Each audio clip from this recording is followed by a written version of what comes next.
Can you tell me which ones are actually phase 1, phase 2? You want me to tell you now or while we get through it? Now. There's Iron Man, Hulk, Iron Man 2, Captain America, Thor, Avengers. That's a phase 1. Okay. Phase 2? Oh, jeez, I can't remember off the top of my head. Yeah. Iron Man 3 all the way to Ant-Man 1. Okay, so Captain America Civil War is part of phase 3? Yeah, yes. Okay. Which we'll do that tomorrow morning. Phase 3 ends with Endgame? Technically, it's Spider-Man Homecoming. No, Far From Home. The one after Endgame. Oh, weird. Which is a weird ending. I think an Endgame should have been the ending, but whatever. Yeah. Okay. Hold on. Okay. Your levels are all good and you're on the right mic and shit? It looks kind of quiet. La la la la. I think that's better. Yeah. Whoops. I don't know what you guys were doing during the Lion King episode, but it's just like... It's so annoying all the time. They're just constantly bumping it or something. It must be Jessica. That's gotta be Jessica. Because she's not used to it. Yeah, it's fucking annoying. Okay. You're very quiet now. What did you change? I moved it closer to me. Maybe I changed my volume. Oh. Yeah, okay. That was my volume. My bad. Is that better? I don't fucking know. We'll have to deal with it later. Okay. I'll look at it. It looks they look really little, and I don't know what it could be. Put it on 90, 91. As long as they're not blown out, it should be fine. Yeah. Sweet. I don't really have much of an intro for this. I'm just going to try and just talk, okay? So, okay. Try and bounce off me a bit here, okay? Are we not doing the classic intro? Not really. So I'll do... Welcome to We Are DB. My name is Brenton, and I am joined by Danielle. Hello. And we're doing something different. This is apart from our normal episodes and our honorable mentions. We're doing a bonus episode on the Marvel Cinematic Universe. We're actually doing a few. We're doing a few of them. We're doing an episode per phase. So these are a taste of the bonus episodes that we usually release over on Patreon. But we're releasing a couple out on Into our the World stream. For free. Yeah. So this is sort of a taste as to what the bonus episodes usually are. We sort of get fixated on some questions or a theme or something, and we just sort of talk, and generally they're unedited and uncut. So they're a bit different as to what you might be used to. So we're going to do the Marvel Cinematic Universe. Now, we started to talk about this months ago, pretty much when Avengers Endgame came out. We realized that Danielle had seen fuck all of the Marvel Cinematic Universe movies. I think I'd seen Iron Man and Iron Man 2, and that was it. Yeah. At that point. So, really, the beginning of this discussion is the first 10 minutes or so of the episode 14, Inception. Go listen to that, and you will hear as to exactly why we're doing this. We explain what the problem was with Endgame and why Danielle basically needed to watch all of 22 movies in order to understand the cinematic universe. So go listen to episode 14. It's a good episode, at least the first 10-15 minutes on the MCU. Why were we talking about Marvel during Inception? Because the list changed, because Endgame right. beat out Inception at that time because of all the ratings. So it threw off our numbers, and we were explaining why the numbers were thrown off. So we recorded back in July a 10-minute snip as to what are Danielle's first impressions, what are the movies that she has actually seen, what are the characters she knows, what are the villains she knows. So I don't know how to splice that in here better.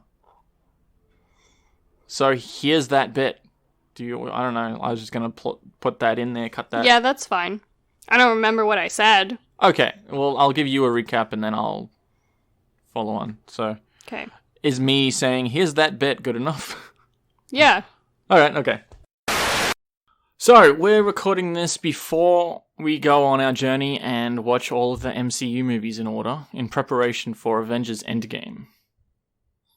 And I just wanted to record a little bit at the beginning, just on your first impressions of the MCU. How much have you seen, Danielle? Start listing them off and I'll go yes or no. Okay, because you're like, some things are Marvel, but they're not MCU, and other things I don't know what they're Marvel or DC. You don't really know. I'm pretty those good things, about knowing DC from Marvel, but not necessarily Marvel from DC, if that makes sense. I personally have seen quite a few of these. I've seen Phase 1. Do you know what I mean by the phases? No. Okay, so every 5 or 6 movies, they sort of say that's the phase, and then we're going into a bit of a shift in the storyline. Do they give them a name? Like, is there it's just Phase 1, 2, and 3. Okay, so there's not like an Iron Man phase and a Thor phase or something? No, because there's movies for Thor and Iron Man and such in each of the phases, sort of thing. Which is why I keep referring it to a television series as this is the end of the third season, because it's the end of the third phase is Avengers Endgame. Okay. And then actually the last movie of Phase 3 is actually Spider-Man Far From Home, which at the time of recording this hasn't released yet. It releases on Monday, I think it is. And then every movie after that for the next few years is going to be Phase 4. Righto. Okay, so start listing them off and I'll say yay or nay. Okay, this is in order of release from 2008. Good. You've got Iron Man. Yes. The Incredible Hulk. No. From this point, maybe it's just best to say yes, because there's going to be a lot of no's. Okay. Iron Man 2. Yes. You need to be faster. I know, but I was waiting for you to not say anything. I don't know. Thor. Well, okay, seriously, how do you want to do this? Because I feel like you're giving quite a big space in there. I feel like you should just be like, Iron Man, yes. I Thor, was going yes. to be. I was going the to Hulk. be. Okay. Don't say anything unless it's a yes. Okay. Is what but I was then how do you saying, know? okay? How do you know what I'm going to say? Captain America, the first Avenger. No. Marvel's The Avengers, which is the first Avengers movie. Iron Man 3, which is the first one of Phase 2. Thor, The Dark World, which is the second Thor movie. Captain America, The Winter Soldier, it's the second one there. Guardians of the Galaxy, Avengers, Age of Ultron. Ant-Man is the last movie of Phase 2. And then in 2016, you've got Captain America, Civil War, which is the third one of those. Doctor Strange, Guardians of the Galaxy Volume 2. Spider-Man Homecoming. You have seen that one, haven't you? If that's the one we watched together randomly one morning, then yes. Yeah, because it doesn't really tie in as well, because it is an origin story. The only other character that's in there is Iron Man. So we have seen that one. And then you've got Thor Ragnarok, which is the third Thor. Black Panther. I saw bits of it on an airplane. On someone else's screen, or did you watch it? On someone else's screen. Okay. I have a tendency to do that. I'll look over. That's how I what's saw that? That's colourful. Christopher Robin one with Margot Robbie in it. It looked really depressing. I bet it's not, but it looked like... Oh, is she in that? Is she the live action Christopher Robin? Okay. Well, it's like Goodbye Christopher Robin or something. And then there's another one just called Christopher Robin, which looks confusing to have two name the same thing. Anyways, continue. And then after Thor Ragnarok, you've got Black Panther, Avengers Infinity War, which is the third one, Ant-Man and the Wasp, Captain Marvel, Avengers Endgame, which was filmed back-to-back with Infinity War, so they're a two-part thing. And then finally, in Phase 3, you've got Spider-Man Far From Home. So I guess I've seen a sweet fuck all. You've seen 2, and only because I asked you to watch Spider-Man with me. And apart from that, you've seen Iron Man, which are 2 very good ones. Like, you haven't seen the crap ones. Do you know what is regarded as the best one or the worst one? No. I've heard... Well, let me just... I've heard certain Thors were very good and certain Thors were very bad. I heard Doctor Strange, which I honestly quite want to see, wasn't regarded very well. Black Panther got a lot of good reviews. Endgame got mixed reviews. I think did you see it? Did you go see it? Yeah, I liked it. You said, yeah, okay. You said you liked it. Don't know much about the Hulk. I would like to see the Avengers movies just because I do think I'm missing a pop culture phenomenon there. And I know it's like, let's a few of us team up and fight crime, which is kind of like DC's Justice League, is what I'm kind of imagining it to be. But yeah, that's really it.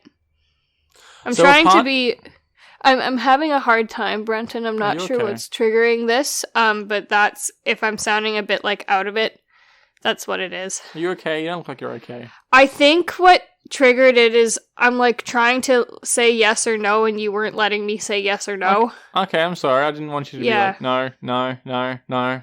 Okay, fair enough. We just didn't communicate it very well, and I think that's just what made me a little bit anxious.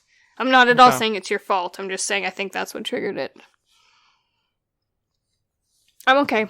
I just, like, if I'm starting to sound sad or bland or anything out of it, just give me a second and I'll be able to come back to it, okay? Okay. I might have to take another pill.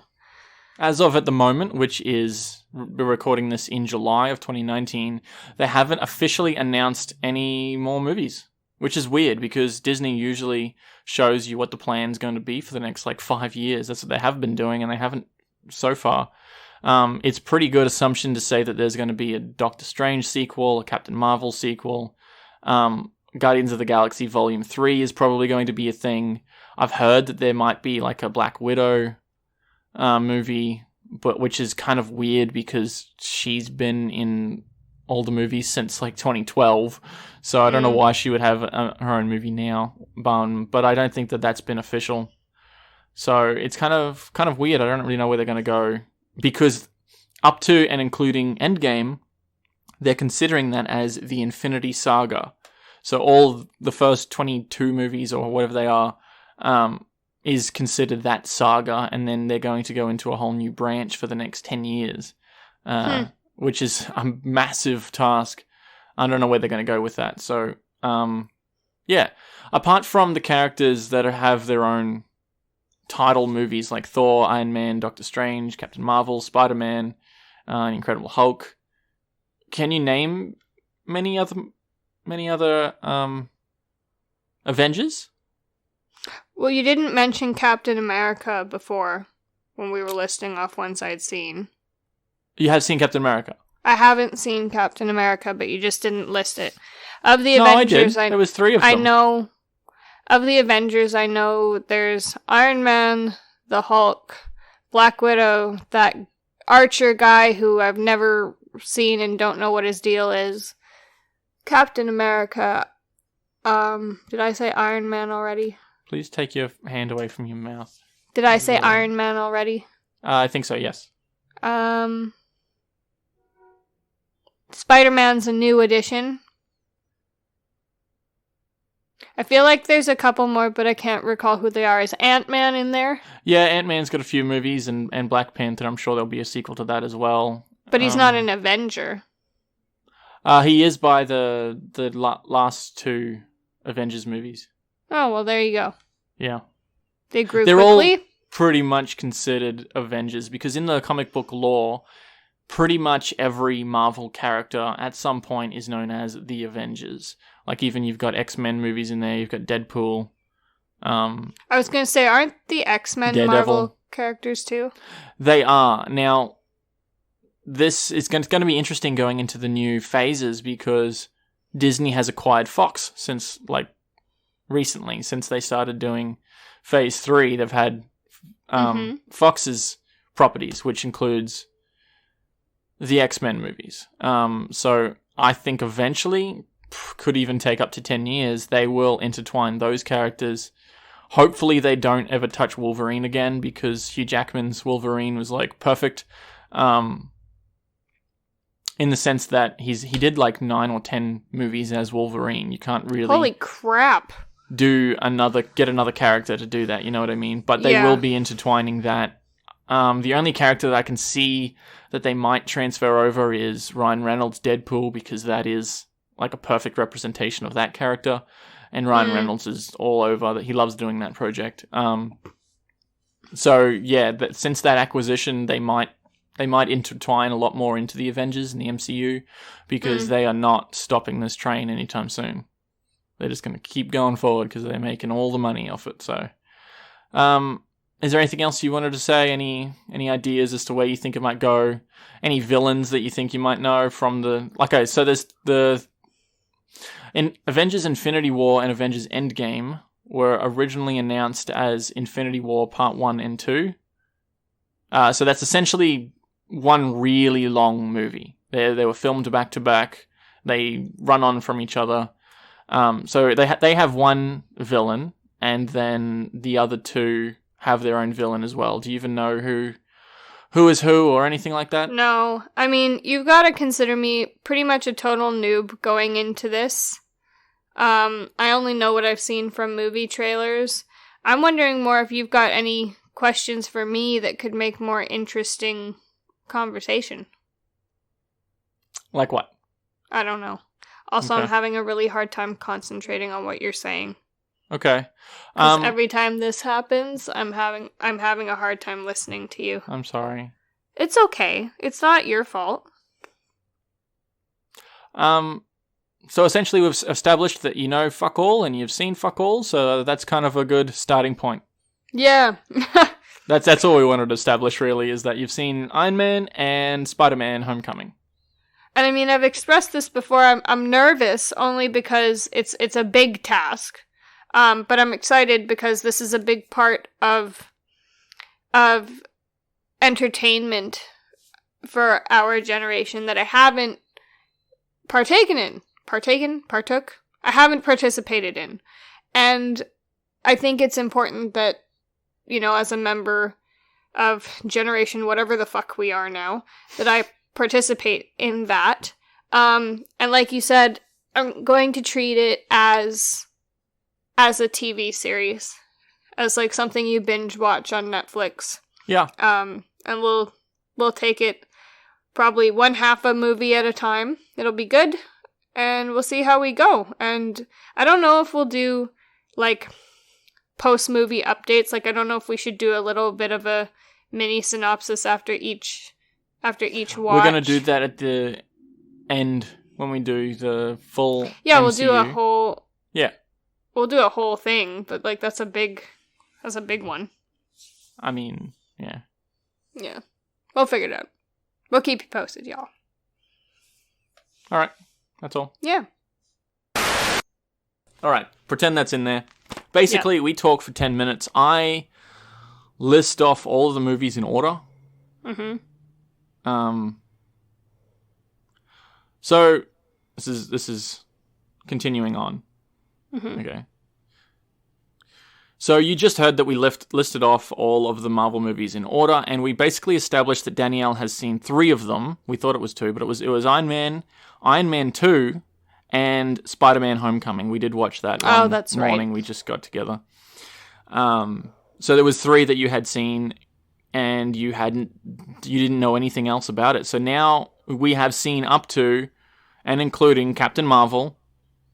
We haven't seen Endgame yet. So when we're going into this whole phase 3 phase episodes on these bonuses, that's with the assumption of Danielle has no idea what happens in Endgame. So we will watch Endgame together after we finish recording those. So that's the precedent there. So now that you've seen them all, what did you think? Was it... Because you were talking about how you're nervous but excited because it's such a big part of pop culture, but it's like such a big task. It was such a huge commitment, and it's taken us 5 months. Yeah, just because like you don't want to sit down like you crazy person. You sat down and watched them all in like 1 week or something. Yeah. I wasn't about to do that. I would have been overloaded. It was essentially 3 movies a day, every day for 7 days. I watched the first 21 movies. Fuck that. I feel like I needed time in between so that, I mean, because they bleed together anyway. Yeah. But so that they don't bleed together more. That's a hard question to answer. What did I think? Was it hard to watch? Like, did no, you enjoy they were entertaining. the process? I bought into them a lot, which is good. I think it says something about the quality of the movies and how engaging they can be and why they're such a pop culture phenomenon. I'm just trying to think. I liked some better than others for different reasons. Some stuff was dumb. Some stuff just wasn't my particular cup of tea. Some stuff was great. Some stuff was, like I always say, when you really hate a character, that means they were written and played and acted very well. So there were some characters like that. I had mentioned in that clip that you just heard that the MCU very much plays like a TV series, and each phase is essentially a season, so it's pretty much 3 seasons. If you looked at the actual runtime, season 1 is a 17-episode season of about 44 minutes. It's like a typical season of a drama. So it very much feels like that to me. I consider it that way, and we said that back in episode 14. And we even watched it that way. Yeah. We watched a lot of half movies because that's what this necessitated. Yeah. We binged watched through it as if we were a TV series, and anyone going into the MCU fresh like you, I would suggest it's very much like a TV series rather than a series of movies. Because no other cinematic universe or franchise really feels like this. This was designed from the ground up to be a cinematic universe, and one thing leads on to the next and leads on to the next, while also trying to be standalone. It's very unique, and it's very hard to recreate, which people have tried to do. You said that, and I'm like, well, Star Wars, though, but different. Very different. Yeah. I was even thinking of, like, I don't know, Fast and Furious movies. They bleed into, like, they're very standalone, and like Mission Impossible movies. I don't know. There's movies with a lot of titles, like 9 or 10, like you were talking about Star Wars, even Harry Potter. They feel very different between installments. It's fair enough if you're like, oh, was that in Winter Soldier or Civil War? I don't remember. You know what I mean? Like, that's the way that they're designed. It's kind of unique that way, but I kind of like it. It gives it its own unique feeling for what is the MCU. I can't think of anything else that involves a cast this big with so many roles that are integral. I can't think of another single property that has such good casting. No one in this could really be cast, but like over all of the first 22 movies, there's like, hundreds of characters. You've got the main characters, the side characters, the villains. There's maybe 2 or 3 that I would recast. They're so perfectly cast. I mean, Chris Hemsworth is Thor, Chris Evans is Captain America. Like, every single person is perfect. Maybe I'd recast, like, Scarlet Witch or someone, because I don't really like Elizabeth Olsen in that role. But I can't think of anyone else. Like, it's really, I like her a lot in that role. Brilliant. Yeah, well, that's okay. That's subjective. You know what I mean? Someone like you might think, like Nick Fury. Fucking Samuel L. Jackson, he's perfect for that role. You couldn't get better. And there's so many of them like that, and I just think that's really a testament to this series. I couldn't recast this better. So before we get into phase 1, I was just going to ask, do you have a favorite for the series? That's an impossible question, so I'm not going to answer it. I think the correct answer is Iron Man. For me or for you? Just for everyone. For me. See, I like... We spoke about it in episode 4 on The Dark Knight, as to why I think Iron Man is brilliant, and I like it for similar reasons that I like The Dark Knight. It's grounded in reality. It's a plausible storyline. It's such a likable character considering the situation. I really like Iron Man, and I think that it's still one of the best. That's why I liked Iron Man initially. Like, I remember when it came out, and I think we've talked about this, is that I did like that it seemed like something that could actually happen. And I remember, when Thor got brought into the mix, for me anyway, I was like, oh, like, we're taking this somewhere totally different. And so I was kind of disappointed. However, upon watching the entire series, I'm much more okay with it now. And I found, like, of the Thor movies, like, I liked the first one the least because it was so grounded on Earth. I'm like, this is boring. I want to see Asgard. Well, they kind of needed to have that transition between Earth and out in space. So I think that's why they set that. We'll get to that in a second. You kind of like that fantasy sci-fi, which is why you like Star Wars, you like Guardians of the Galaxy. Yeah, it's just, if you're going to mix it well. And what I wanted to say is that I think Marvel did do that very well. I think it's mixed better looking back retroactively than what you did back then when it was released. It's like, oh, really, Thor? Okay. And then, you look back and you're like, yeah, that actually was a good decision to try and splice that. And you're always going to have audiences be mad about something or, oh, you shouldn't have done that. Yeah. So, I don't know. I think it was all quite good. I did just want to give honorable mentions to some of the other ones that I personally love in the entire series. I think Spider-Man Homecoming is very good. I really liked Black Panther. We watched that again recently. I think I really like that personally. And I very much like Endgame. Like, it's been several months, 8 months or so since I've seen it. The hype's died down. I'm not the biggest Marvel Cinematic Universe fanboy, so I can try to step back and really assess it. But I'm just going to say, because we're not going to cover Endgame here or on any of these other Marvel things, I just wanted to say what I thought of that. And I think as a movie, I'd give it about a 7 out of 10. Because if you try to actually think about the storyline and how it actually works, it makes no fucking sense. And the integration of Captain Marvel into that, I'm not. I didn't really like.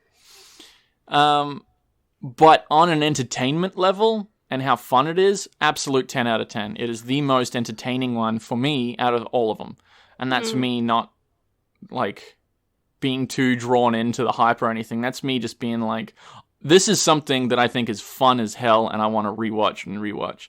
So, initially, it's okay, but if I really ranked it on an entertainment value, it is perfect. I found it entertaining as hell. Good to know. Yeah. All right. So, let's get started with Phase 1. The very first movie was Iron Man, 2008. I love Iron Man. We did talk about this, like I just said, on the Dark Knight episode, and the reason why I like it is because it's grounded in reality. The choice of Robert Downey Jr. as Iron Man was so questionable when they announced it, because Robert Downey Jr. has had a shaky past, to say the least. All through the 90s and the early 2000s, he went to prison, and he was dealing with drugs, and I just want to say hats off to him to be able to have such a comeback and to really learn from that past. I'd like to shake his hand and be like, fucking congratulations for, like, really coming back, because he was doing, what else did he do in 2008? He did Tropic Thunder, that's what it was. And he's also done the Sherlock Holmes movies since then as well. He was really trying to get back on his feet because he had let go of the drugs several years before Iron Man, but the public image of him in that role was like, oh, really? That guy?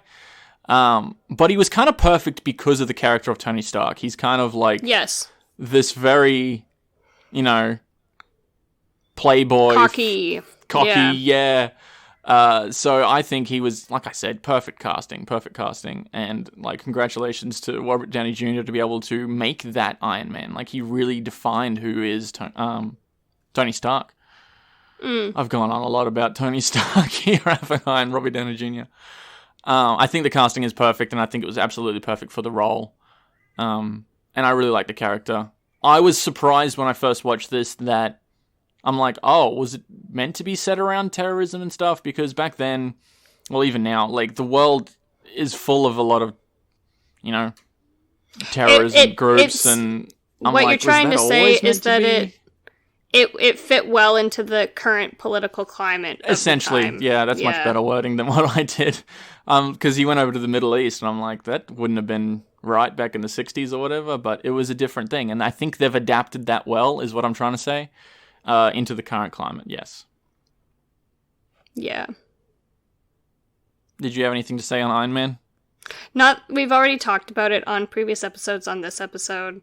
I love the soundtrack of all the Iron Man movies. Yeah. I think it's so fitting to like the character of Iron Man and the character of Tony Stark.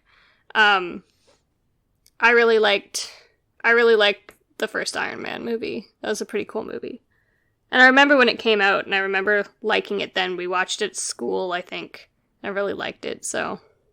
Well, a lot of people were like, who the fuck is Iron Man? What the hell is that character? And everyone knows who Iron Man is now. Like, that movie really solidified what is that, because I had never heard of that character. I'm not a comic book fan. And I think most people were like that as well. They'd sort of heard of the X-Men, they'd heard of Spider-Man, and they're like, I don't really know why you're doing that, you know what I mean? And then they watch the movie and they're like, holy shit, that actually was really good. So I think Iron Man as a whole was very surprising in many levels. Yeah. And then a couple of months later was The Incredible Hulk with Edward Norton as Bruce Banner. And I said this when we went into it with you. It very much feels like a sequel. And I think it's a sequel to the Eric Bana movie from 2003. Only 5 years previous, you had an origin story of the Hulk. That movie had... Is it Captain Ross? Sergeant Ross? Whatever. His villain Ross character. And that ended up with him going into hiding in the slums, in the jungle. And this new one with Edward Norton in 2008, that one starts with him in the slums. You've already established what is Hulk. He's already gone through this process. He has flashbacks of the actual experiment. So if you want an origin story of Hulk, go watch the Ang Lee movie from 2003. It's not perfect, but then again, the one from 2008 isn't perfect as well. I think it very much plays like a sequel. I want to say, too, like... I didn't actually watch these movies, and I'm not sorry that I didn't. You know? Oh, right, because we watched a recap. Yeah. We watched the recap. It gave me what I needed to. Also, like, unfortunately, there was a lot of bouncing around. Like, there have been 3 Hulks. There's been Eric Banner, Ed Norton, and Mark Ruffalo. Honestly, I think Eric Banner would have made the best Hulk. Yeah. I like Ruffalo in this role, but he doesn't seem typical, and maybe that's the point. I agree with you there, absolutely. It's surprising how Ruffalo has fit into this. He's definitely grown on me. But it took a few movies of Ruffalo being Hulk. Well, in the beginning, like, why? You know? Yeah, I think Edward Norton just didn't want to do the role anymore. I'm not really sure. He had a falling out. He was a weird pick. He was a weird pick, yeah. I didn't like him in that role, personally. Yeah. Anyway, I don't think I missed anything by not watching these movies. Except for maybe a good Tim Roth performance, but, you know, I can live with that. Yeah. That was one of the few that we actually watched the recap, because it doesn't really have any impact. The Hulk is very much like... Marvel pumps out a lot of movies that aren't in this universe. There was Venom last year, you know what I mean? That's an example of one that isn't in this universe. And if they didn't have that Tony Stark cameo at the end, they probably could have just said... known. They probably could have just said, this wasn't actually part of the universe, just wipe that out, you know what I mean? Because it wasn't really received very well. I would almost compare it to how they've been handling Spider-Man, because there've been 3 people in the last 20 years playing Spider-Man, you know? Same with Hulk. They keep trying to re-show you this same character, and it's never really hit the nail on the head. I mean, those first Tobey Maguire ones, I love them, but they haven't aged very well.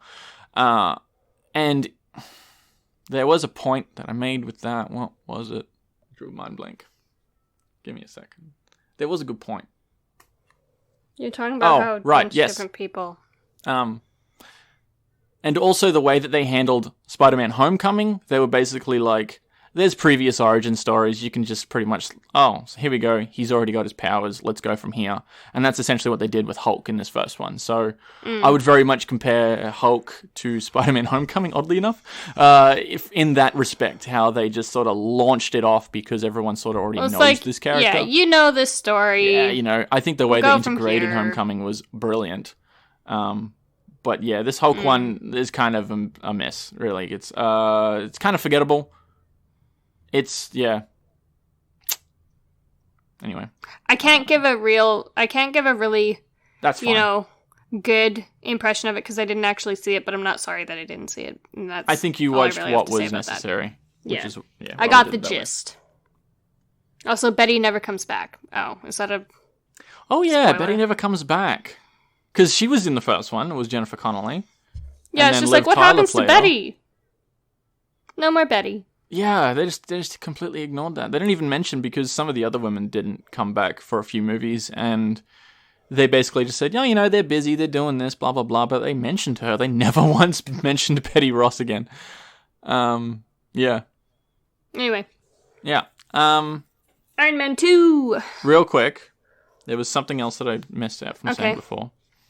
And in that clip, I'm going to put this back there. And in that clip that you just heard, we also said that Phase 4 and 5 had not been announced. They hadn't confirmed a single other movie. But considering 5 months has been since we recorded that, they have announced it. I believe it was at San Diego Comic-Con.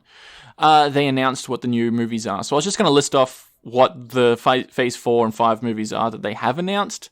Because basically I was just like, yeah, they're going to make a new Captain Marvel sequel, Black Panther sequel, probably Doctor Strange too, you know what I mean? Those are the obvious ones, but apart from that, no one's actually confirmed anything, so here's the ones that they have confirmed. So there's going to be Black Widow movie, the Eternals, which I think is kind of like Space X-Men. I don't really know anything about them. They look like they have just like psychic powers and shit. There's one called Shang-Chi and the Legend of the Ten Rings, which is a long and kind of dumb title there. I don't really know what that is. There's Doctor Strange and the Multiverse of Madness. So there's a sequel to Doctor Strange, Multiverse. Exploring the multiverse could be really interesting. There's an untitled Spider-Man sequel, which was kind of obvious because Spider-Man's awesome. And then there's Thor, Love and Thunder. So that's the fourth Thor movie, directed by Taika Waititi, who did the third one. And this is introducing back Natalie Portman because she hasn't been in there for many years. I thought that she had said that she's not doing it again. Maybe, Disney backed up a truckload of money to her house or something and said, you want to be in the fourth one? Or she's, changed her mind because she very verbally said that, very publicly said that she's not going to do any of that again. So I'm very surprised that she's in that. And she's going to be like a female Thor, so I don't know how they're going to do that. So that's Phase 4 ending 2021, which is not that far away, to be honest. And then we saw Yep. the title block for Thor 4, and it looks very 80s and cheesy. I think that's what they're going for. Yeah, almost like He-Man. Like, I'm just thinking, like, even the title Love and Thunder. Yeah. I can guess how they're going to incorporate If someone's gonna do this, it's Taika Waititi. He handled Ragnarok very well. It's just, it just sounds full of cheese, is all I'm trying to say. Good cheese or bad cheese?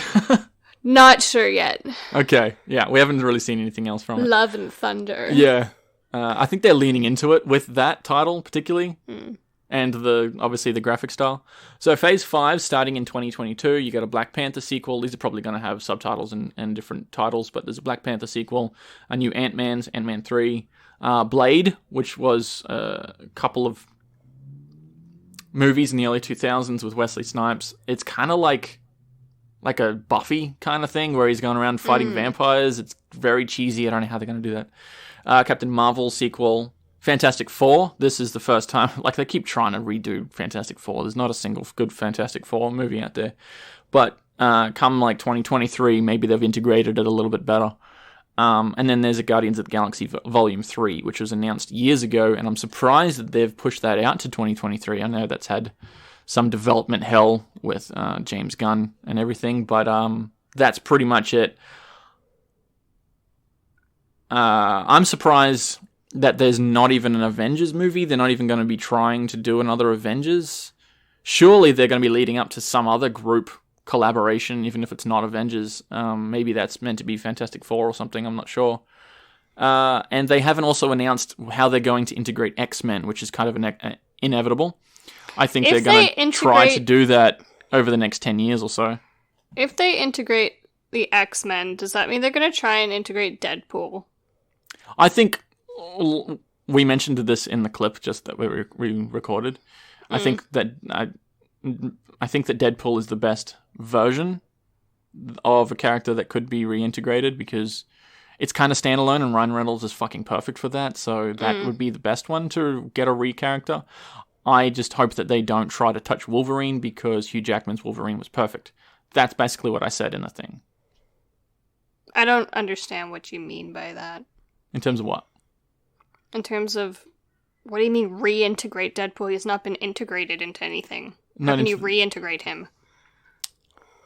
Reintroduce his character as part of the MCU? I don't know. Oh, okay. Anyway, so that was me announcing it. So, you want to move on? But that didn't answer my question. Do you think they're going to bring Deadpool into the mainstream MCU? I don't know. Okay. Sorry. It's okay. I'm just like, what are you talking about? Sorry. Okay, Iron Man 2. And that brings us to Iron Man 2, yeah. So I think this one gets judged very harshly. A lot of people don't like it, and I can kind of see why, but I think it's fun. I kind of like it. I thought it was a good sequel to the first Iron Man. Yeah. There are things, like, I thought it was a good movie. There are things I don't like about it, but I think it was necessary in the progression and character development of who is Tony Stark. Yeah, so if they went back and redid Iron Man 2, I don't know what they could do that would be better than this. It was kind of necessary stepping stones. I like that it explored Howard Stark a little bit more and his relationship with Tony. There's a really cool sort of montage there where he's creating a new element. Completely ridiculous, but I think it's an interesting sequence to watch. Is this that one? Yeah, it is. That was a... Yeah, okay. It didn't make any sense, but I thought it was interesting. I like the race scene in Monaco, where you first introduce Whiplash's like capabilities. I think that's a cool scene. He's got that suit in the briefcase that he sort of like folds into his body. I really like the idea of like having different suits that are good for different contexts. And they lean into that more with the Avengers and Iron Man 3 and the rest of it. But this was the first time you really saw different suits for different applications. Well, yeah, and it's with Iron Man... Okay, I won't get into that. What did you write down? I'm thinking out loud.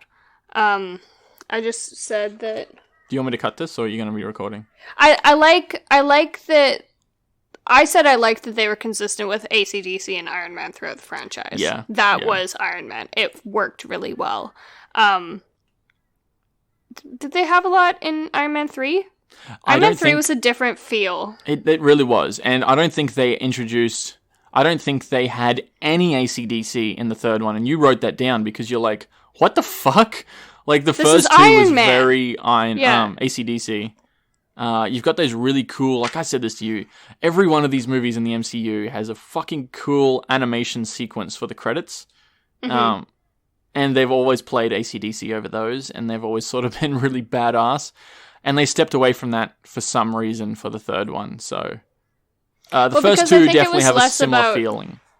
It was less about Iron Man, and it was more about Tony Stark.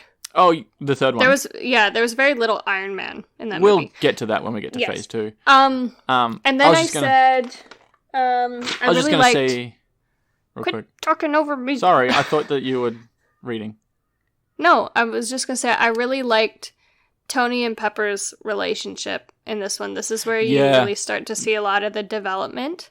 Yeah. Because in the first one, he's sort of just sleeping around, and then the second one, it's like, oh, will they, won't they, kind of thing. Well, and that gets to a point where it's like, you evidently care about each other, like, man up and quit being a little wuss. I think the first one, Pepper's almost sort of like a glorified damsel in distress, and the second one really highlights who she is as a character. Like, she's incredibly smart, very capable. She becomes the CEO, and she's sort of running the company there, and she's got some lady balls behind her, what she does. It's just interesting with her character development.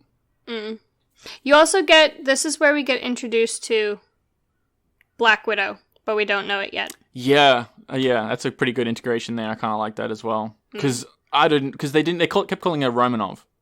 Yeah. Right, that's her name. Well, she is Agent Romanov. Yeah, which is kind of interesting, side note, that they didn't try to make her have an accent, because she's meant to be Russian. And they're just but she's a just spy. Do it. She's a spy, though, so that she's sort of trained with different accents and stuff. But yeah. They didn't, at once in this whole series, try to make Scarlett Johansson have an accent, which I'm glad for, I guess. I think she did speak Russian at one point. Absolutely, she speaks Russian, yeah. But it, like, within the films, I don't remember which one, but there was a point where she did speak Russian. it was the first Avengers one? Was it the one when she's, like, interrogating, quote-unquote, the guy in the chair, and she's like, yeah, this guy's telling me everything, he's an idiot, sort of thing, and then she kicks ass. Yeah. I think that was the first Avengers movie. I think they're going to be really looking at her backstory in this new Black Widow movie. It's interesting that they tried to do a Black Widow movie this far into the series, back when they announced, like, her character was introduced in 2009, you know what I mean? That's ages ago. But I think it'll be good because they've hinted at some stuff that they've never actually answered. Yeah, particularly Budapest. The fans want what happened in Budapest, because there's a lot of interactions between her and Hawkeye. Yeah. It's like, remember what happened in Budapest? And they never mentioned what are you talking about? Yeah. Yeah, so we're going to find out, which will be cool. Yeah. There is a lot of integration. Like, this, you can sort of see the start of the Avengers in Iron Man 2. You've got Nick Fury talking to Tony Stark, and Black Widow announces herself as this, Black Widow spy kind of thing. I think the reason why these first two feel differently to the third, is because Jon Favreau directed these first ones. And in that third one, I think he was a producer, and obviously he plays Happy.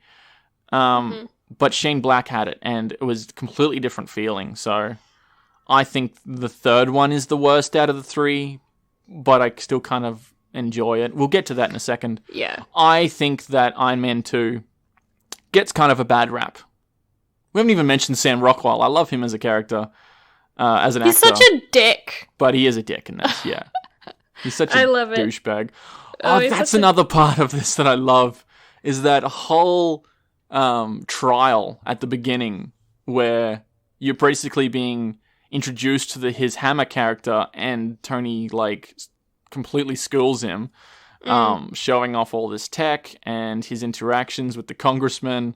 I really like that scene as well. I think there's quite a few elements of Iron Man 2 that I love, and in between it kind of falls flat, which is maybe why people don't hold it up there as much, but I think it's completely forgivable. I think there was one line in this at the end where I'm just like, that doesn't suit Tony Stark at all. I think it was at the end when he's got to grab Pepper and he's like, you scared the devil out of me. I'm like, Tony Stark would say you scared the shit out of me. There's no doubt in anyone's mind that that's what he would say. I just thought, maybe I don't know. It's kind of obvious, like, just stands out a bit. Yeah, I'm just like, that, nah. Anyway. Yeah. And this is kind of the introduction of Don Cheadle as Rhodey, which is another casting that it's probably one of the two that I mentioned before that I might recast. Anyone can sort of play that role. Don Cheadle's fine, but yeah. He's too serious. I kind of wish that Terrence Howard kept that. Yeah, he left because of financial. I thought he was really well cast in the first one. I thought he was perfect for it, so yeah, that was too bad, but whatever. On to Thor? Yeah. So the fourth one in the series is Thor. I didn't like Thor. I didn't like Thor either. I never really did. Origin stories are difficult to do. They really are. So Thor's boring. It's set mostly in New Mexico and a fantastical Asgard. Those are the two things. Your main character hasn't really grown into the character we know today. He's kind of an asshole. No offense to anybody, but ugh, New Mexico. Yeah. Like, ugh. It's all, it's, ugh. I'm not sure the reasoning for that, but whenever aliens come to Earth, it's usually like London and New York, which we have seen before. So maybe they just wanted to pick somewhere sort of random and isolated to try and have Thor be introduced to what is humanity and what is it like to be mortal, and that's sort of what the story development of Thor is. It goes down that road. Maybe that's the reason why they went to New Mexico. I'm not sure. I kind of think this is boring. It's fine, but it's not in my top 10. Hey, you know about the history of New Mexico and aliens, don't you? Yeah, Roswell, New Mexico. Okay, yeah. Or Area 51. Yeah. Maybe maybe that was the reason. I don't know. Maybe. I wrote down, like, so throughout we've made some DC comparisons where we're saying, you know, Iron Man is a lot like Batman, and I have here Thor is a lot like Superman. In what way? He's an alien, humanoid, super strong person. Yeah. See, the thing with Superman, which there was really interesting dialogue at the end of Kill Bill when we watched those, how basically he was saying that Superman is Superman and his alter ego is Clark Kent, while everyone else, like Peter Parker, he is Peter Parker and his alter ego is Spider-Man. He's kind of the opposite there. Thor is Thor. He has to dress like a human. Yeah. Whilst Tony Stark is Tony Stark, but he dresses like Iron Man. So that's the comparison that I can sort of see, where he is an alien. He had to come down here and he has to learn these ways and blend in with us. So that's... I can see the comparison that you're making there. Yeah. My point. I'm thinking about that too. Another reason why I didn't like this one a lot, there was a lot of cringy stuff where it's like he's learning about Earth and it's just like, you didn't have to do it that way. Yeah, like you what? know? Like when he's sitting in the diner and he's like, that was delicious, get me another, and he smashes the glass or whatever. Yes. And it's just like, okay, I get it, but like that's dumb. And Natalie Portman's lab assistant, she's the most annoying character. She's more annoying in Dark World. I'm just like, oh my god. Yeah. I don't miss those people. Yeah. There was also the scene where Thor goes into the pet store. He's like, get me a horse. And he's like, we don't have horses. We only have, like, dogs and cats and stuff. Well, get me one of those that's big enough to ride. So it's so dumb, but I kind of like that line. Like, I see the comedy, I see the humor. It just didn't land well with me. Yeah. And this was one, I think this is actually the only one that I watch where I'm like, fuck, I have to sit through 2 hours of this. Yeah. You know what I mean? Yeah. It just didn't resonate really well with me. And I know, like, it was necessary. Like, we get introduced to Hawkeye. You do need a bit of an introduction there. You get introduced to Loki as well. I love his character and his whole character arc. But yeah, it was kind of necessary. It's fine, but I find it boring. There's also the trait where, like, his entourage comes to town and they're walking down the street and people are like, oh, is Comic-Con in town or something? What is this? I don't know. Yeah, like, it was just, there was a lot...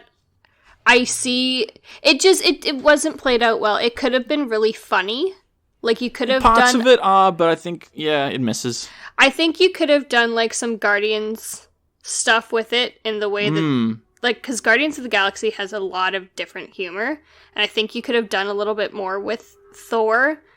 I don't know. This one, I really didn't like this one. Well, the more we talk about it, I'm like, this... Bleh. Yeah. Well, even the humor that's in the third one could have gone really far in this one. Like, if you got Taika Waititi in this first one, it would have been a very different movie. Kenneth Branagh directed this one. He's an odd choice. I would not have picked it. He is a very old Shakespearean kind of actor from the early 90s. You know what, too? He was Professor Lockhart in Harry Potter. We were watching that thing this morning. What was that? We watched the Expanding the Universe documentary, which was released in 2014, so it's a little out of date now. He was in there, and I was like, how are you involved in this? I didn't remember that he directed this movie. He's got an interesting career.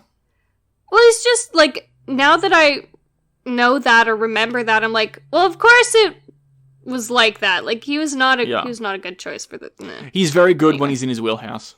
This is not it. Yeah, exactly. He did the recent Murder on the Orient Express. Like I said, he was also in Harry Potter. He was in that Wild Wild West movie with Will Smith from 1999. He was like this old-timey Western villain with like a big dastardly mustache sort of thing.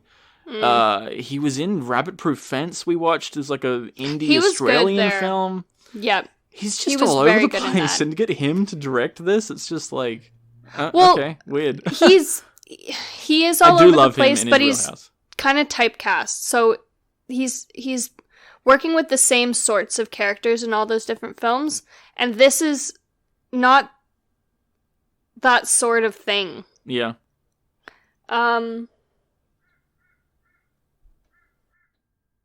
I've seen a lot of these Phase 1 movies a lot because it was, Phase 1. So whenever Phase 2 movies came out, I'm like, okay, I got to rewatch Phase 1 again. So I got to rewatch Phase 1. So I've seen them the most, and I'm really kind of exhausted by them, particularly Hulk and Thor. And I said I liked the fantastical parts of this film the best, the parts that were based in Asgard. Yeah. And that's because you're comparing Asgard to New Mexico. Yeah. What is more sparkly and colorful and fun? You know what I mean? So, and I think I liked Thor 2 a lot better because it had a lot more to do with Asgard. It sort of lent into that more, the fantastic side sort of thing. And yeah. Creatures and stuff, so it was very much a fantasy, the second one. So, after Thor, in the same year I think it was Captain America, the First Avenger. Now, this is the one that I watched the least, and it was the last one of Phase 1 that I saw. So, I really like this movie. I went into this... This is probably my second favourite out of all Phase 1, behind Iron Man 1.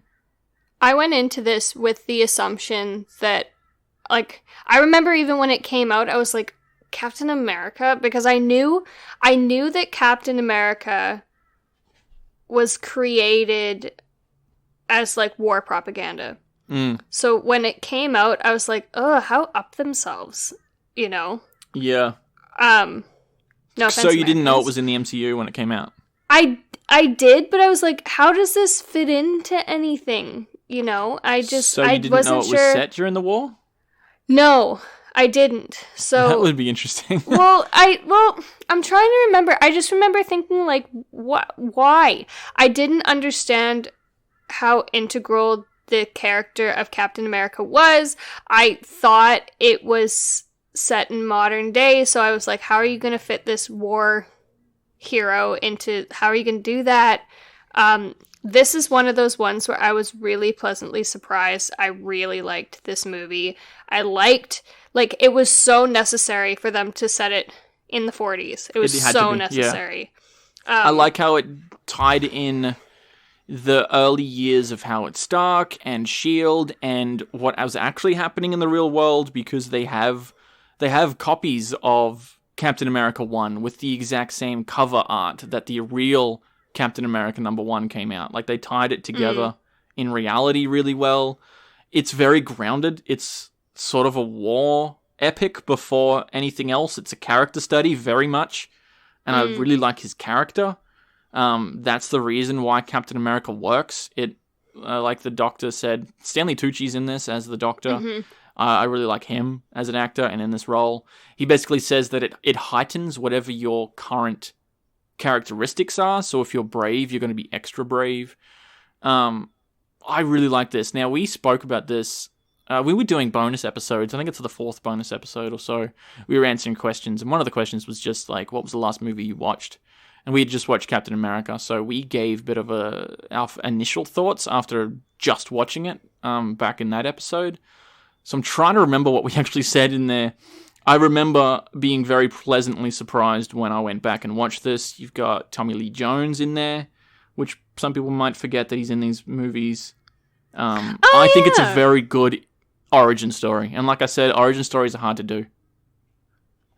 It was very good.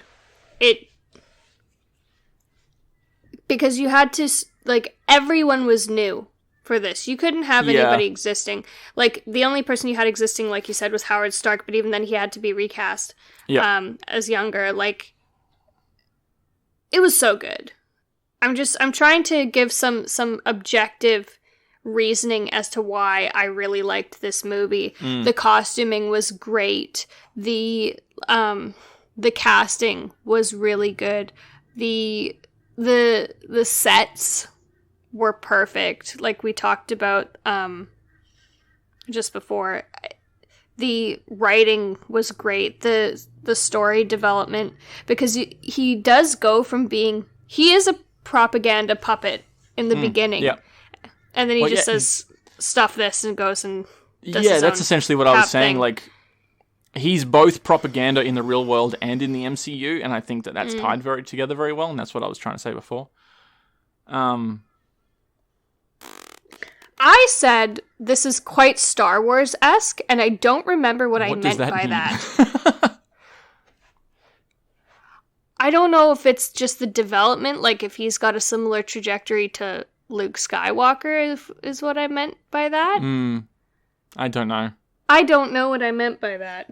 I like how it shows off the Stark Expo, because that's highlighted a lot in Iron Man 2, and then you see the origins of this, which New York had the actual World's Fair back in 1940 or something. And it looks very similar to what they're depicting here, so it's kind of a knockoff there. And Howard Stark's interesting because he's very much like a Howard Hughes kind of eccentric billionaire. And he turns into sort of this, like, assholey Walt Disney character by the time he gets to be in Iron Man 2. You know what I mean? He's very much amalgamation of those. He's an interesting character. I like seeing, okay, what are the origins of this? What is it like back then? Let's look at New York and Brooklyn, and I don't know. I really quite like this movie. What are the origins of Captain America as someone from who doesn't know what the character is? How does he get his shield? Why is his shield important? Why has he got this goofy star-spangled uniform on? You know what I mean? And they lean into that. It's because it's propaganda. It really did a good job of combining, like, the war, the very real thing that was World War II, with some of these fantastical elements like Red Skull and Hydra. You know what I mean? Like, it didn't feel tacked on amazingly. Quite amazingly, you know? The most cartoony and weird thing about this movie that takes me out of it is the actual physical Red Skull. Like, that he has a red skull that he peels his face off. What was the reason for that again? They were doing testing on the Tesseract, which makes its first appearance here. It was something like that, like he touched it or something and it fucked up his face. So it was on Earth. Why was it on Earth? Because I believe the Asgardians brought it here. Like, Odin brought it to Norway 1,000 years ago or something like that. They do mention it in the beginning. I don't remember. It was something like that. And then how does it get back to Asgard? I think it's here for all of the Avengers movies, and then by the end of the first Avengers movie, it has to get sent back to Asgard. Oh, that's right, when Thor takes Loki back. Right. Okay. Spoilery stuff going on there for you, but yeah. I said too, this was the first instance where it really started to feel like a series. You said that for the first Avengers movie. I wrote it here for Captain America, because we're starting to get stuff tied together. With Howard Stark and S.H.I.E.L.D.? Yeah, with Howard Stark and S.H.I.E.L.D. and the end of it with Nick Fury and... Yeah, okay. Well, the ending is... I really love watching that end sequence a lot, because he basically goes to sleep in the ice and then wakes up 70 years in the future. That's, like, unfathomable to me. And to watch him... Like, he runs out into Times Square, for starters. I don't know why they're in Times Square. Do they just have an office there somewhere? All right. That's like, there's all these flashing lights, and there's a lot of sensory overload. There's people everywhere. There's cars beeping their horns. That's such an interesting, stark... Like, abrupt beginning introduction to present day. because in the 40s, we saw him running down the streets in Brooklyn, and you can see they show you that visual just so that you can make the comparison in your own head. Basically, you've had this whole movie set in the 40s, and now, bam, you're in 2010 or whenever this is meant to be set. It makes you feel like the character in that sense, and I kind of like that. I'm very interested as to what this character, how is he going to interact with like any of these things, you know what I mean? And that's very much what the sequel explores. I really liked the way that he figured out that he was being held. So, and I'm like, S.H.I.E.L.D., like, how did you not research that? Yeah. You know what I mean? He's like, I know that you're holding me here because that game happened on this day and I was there. So I can't be here listening to it on the radio. Meaning that game would have been played before he ever was given the serum. Yeah. So fucking pick a game that's like after the war or something. I don't know. You could have done that better, S.H.I.E.L.D. Come on. Yeah, I'm just like, I can't believe you stuffed that up that bad. Yeah. They needed to give him a abrupt revelation, I guess. And then 2012. You've got Marvel's The Avengers. This rounds out Phase 1. No, it doesn't. Yeah, it does. Have I got my 1, 2, 3? No, it doesn't. I said that wrong. The phases are about three. The phases are about 6 movies each. Mm-hmm. So Iron Man 3 is the last one. So I'll read that again. The Avengers, which is basically what they've been leading up to since the very beginning. They've tried to like put this together, and in my head, this is where it started to become a TV series to me. I probably watched this after watching the first Iron Man and Thor only, so I didn't really know the character of Hulk. I definitely didn't know the character of Captain America. I hated this movie for a long time. I thought it was like a CGI garbage. Nothing really strung together. I thought the storyline was weak. The characters are just like, who the fuck are these alien characters? They have no meaning. The Tesseract is just this MacGuffin. Loki's an asshole. I hate this movie. See, and that's really interesting that you say that, because I specifically said first, I enjoyed this movie because I'd got through all the origin stories. Yes. So I'm just saying, like, when I actually did go through and actually watch Phase 1 in order and rewatch the ones I hadn't seen, I was like, oh, this is fun now. The first hour of the Avengers movie is like, oh, let's watch them interact with each other, you know? And you've got Captain and Iron Man. They're sort of like in each other's faces. It's fun interactions to see them for the first time. Yeah. And there's gravity behind those there interactions. There is, because you know who they are. What does that mean? You know what I mean? It drives me nuts when I hear people, like, didn't you say somebody went and saw Endgame without seeing any of the other Marvel movies? There's a lot of people who did that. Yeah. I'm like, what is wrong with you? What did we see recently? Oh, we went and saw Rise of Skywalker, episode 9. And when we left the movie, there was this girl talking to her friends, and she's like, oh, it's pretty good considering I haven't seen a single Star Wars movie before. What are you doing here? Why? Go away. It's fine if you want to do that, but episode 9, it's in the title. That's like reading the last chapter of Harry Potter only. It really is. It very much is. Particularly with Endgame. Endgame is not standalone. It was never meant to be standalone. It's one of the very least standalone ones. Don't go watch that without seeing the rest, which is why we're on this journey in the first place. Anyway, I'm glad that you brought up, like, this is definitely one where you have to have seen all of the previous movies to enjoy it the way it was intended to be. And if you watch them all and you watch them in order and properly, it is a very enjoyable movie. Yeah, because I never really understood that, like, Howard Stark was behind Captain America. The Hulk was created because he was trying to recreate Captain America. Like, there's quite a lot that strings together. And I think it retroactively looking back, it's really done really well. I quite like the Avengers now. It falls flat for me towards the end with this generic Battle of New York sort of thing. There's some really cool shots in there. But I think the first half, and even the middle, is really quite enjoyable. It really is. This is when I started making my Avengers versus Avengers fight tally. Oh yeah, we started to write down, okay, Thor versus Hulk here. Okay, Thor sort of wins. Who won? And then, yeah, so we sort of did that, but man, it gets fucking messy. I don't know if you stuck with it. I was going to say, very, very quickly, I was like, this isn't worth it anymore.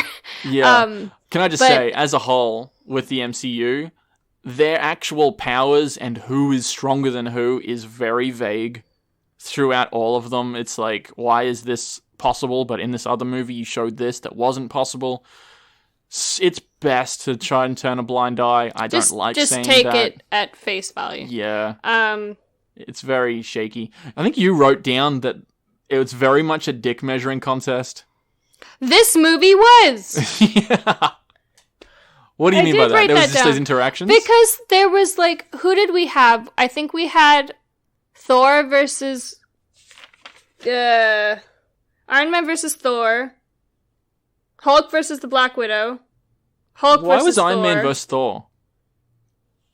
Because that's when they first are introduced to each other. Oh, that's right. Yeah, Shakespeare in the Park, where they're trying to chase Loki. He's like, "Don't take my stuff." Yeah. No, I remember now. Yep.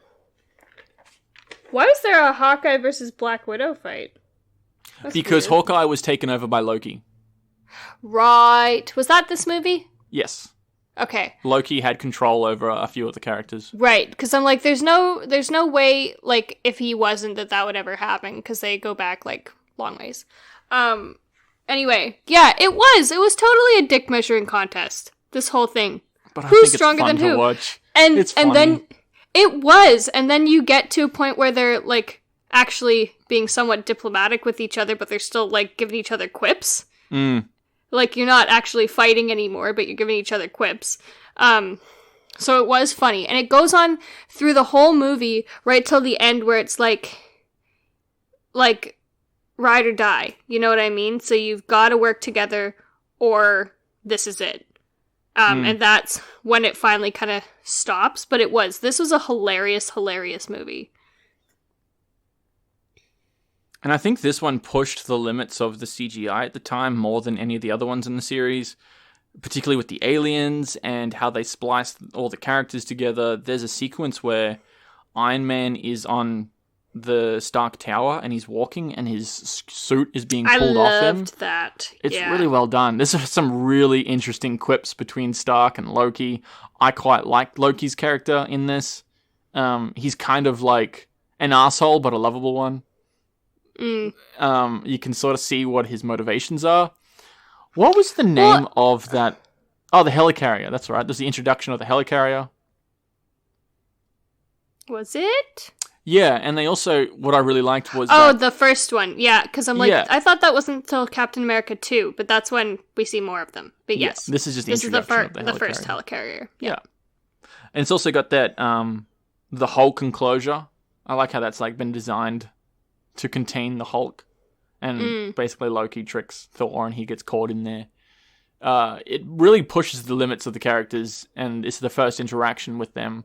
So I quite like it now. This is where the friendship between Banner and Stark is really first it is, isn't it? And I had said that's a really interesting one that I wouldn't have picked. But it actually makes a lot of sense. And of course it would. They're both geniuses. You know what I mean? They get each other. They can have conversations that are miles above everyone else's head. And I liked that they built onto that dynamic.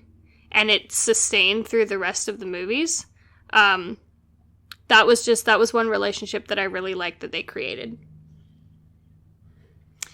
This is also the introduction of Thanos, which his story arc wasn't completed for, how long has it been? 7 years? When is he introduced in this? He is the provider of, what's the name of the alien race that Loki basically leases off him? The Atari, is that what it is? Ataris? I guess so, yeah. Atari's the video game, I don't remember what they're called. The Shitari. Shitari? Okay. I don't fucking know. And so, shit and Atari. Is there an interaction between Thanos and Loki in this movie? Yes, I think there is. He goes to him and Okay. he's like, I need an army. Okay. And then right at the end, one of the end credit scenes, after Loki has failed and been taken as prisoner, the Shit-Tari have been defeated. Thanos is like, all right, I'll do it myself, sort of thing. Because Thanos was trying to get the stone that's inside the Tesseract. And that thread is the start of basically what is Thanos, what does that mean? So that's kind of interesting there. And he's a pretty integral character. Particularly with... That it takes a long Avengers time. 3 and 4, yeah. Yeah, to get to. I think we don't really, that Phase we don't really 1 see was... him What? again. We don't really see him again until Guardians of the Galaxy, do we? I was trying to think when he next popped up. I think it is Guardians. Yeah. Yeah, I think so. Which is a ways away still. Yeah. Okay. Now we're at Iron Man 3. Oh yeah, Iron Man 3. I keep forgetting that this is part of Phase 1 because I think Avengers is a nice, neat wrap-up bow sort of thing. Yeah. But they do that with every phase. So Iron Man 3 technically is Phase 1. Okay. Let's talk about it. Give me a second. I just want to check that because I think I'm confused. Sorry. I think you are. No I worries. think I am too. I could just look in your little box set right here. You could, but give me a sec. I've got it right here. Okay, the Avengers is the last one. Sorry. Okay, that makes sense. You know what it is? It's the next two. It's the next two phases. So Phase 2 finishes with Ant-Man instead of Avengers 2. And Phase 3 finishes with Spider-Man Far From Home instead of Avengers Endgame. That's what I was getting confused with. I'm pretty sure there's one after Avengers, but no, that's the other two phases. Sorry. Okay. Scrap that shit. So I think that Phase 1 is the least enjoyable for me because I do think that they get better as the phases go on, which is kind of impressive. That being said, there's some fucking good moments in this Phase 1. You get drawn in more in the other phases. You're hooked. This is the necessary Brussels sprouts you need to eat to have your chocolate cake for dessert. And they really took their time, which is necessary, hint hint DC. Take your time to start a universe because they took 5 years to be able to get to that first Avengers movie. You gotta really take your time. Essentially, from the beginning of the universe and the development of the first Iron Man movie, it was actually 6 or 7 years. Yeah. Say that again. That's fine. Whatever. Okay. So it does take its time. It is slower paced because Phase 4 is going to take 2 years. That's it. You know what I mean? Like just going to pump them out 3 a year or whatever. But that's because you've laid the solid groundwork. Yes, they've done the work. They've put in the time. You've put in the effort. You know what I mean? So they can do that. Some people just want to, as Iron Man says, run before they can walk. And sometimes that doesn't work. That's what I was going to say. As someone who has been watching through this series, the two of us, particularly you being introduced to it all, by the time we got to the first Avengers movie, you were like, I'm tired of this. Because 3 out of the first 4 are just origin stories. Well, it is. It's origin story after origin story. And it's it gets draining. It's boring. It is. It's a reinvestment of your time and commitment because you're having to be introduced to new characters again and again and again and again. And there's nothing, there's no payoff. This is the payoff, and it was a good payoff. The first Avengers movie, I liked it. And it just gets better from there. It really does. It is the payoff, isn't it? Yeah. It is draining, and that's why I was so skeptical to start this whole thing in the first place, because it's like, far out. I have to sit here and watch 22 movies? Are you shitting me? Are you kidding? Like, I have to sit here and watch all those movies. It sounds worse right? than what it is. It definitely sounds worse than what it is. The beginning, really, like... We got through the first, 18 pretty quick. Pretty quickly. And what I'm trying to say is, like, they are enjoyable. And if there's any part, like, if you want to sit down and watch all these, the only part that you have to quote-unquote drag yourself through is, like, the first few origin stories of Phase 1. And then from there... There's more connecting threads that makes it more enjoyable. Yeah. And less, like, you're like, oh, I already understand that. So it's less strain on your brain to remember everything. So that'll be the end of our first part of one of 3 MCU episodes. Looking into Phase 1 of the Marvel Cinematic Universe. If you guys want to listen to Episode 2, which is released now over on Patreon, or Episode 3, you're going to head over to WeAreDB on Patreon, our bonus episodes, as well as all the other bonus episodes. Every episode, uncut and unedited, is over there on WeAreDB on Patreon. This has just been a taste as to what you would get, so head over to Patreon to listen to the rest of our conversation. Did you have anything else you want to say to that? Nuh-uh. And until next week, thanks for listening.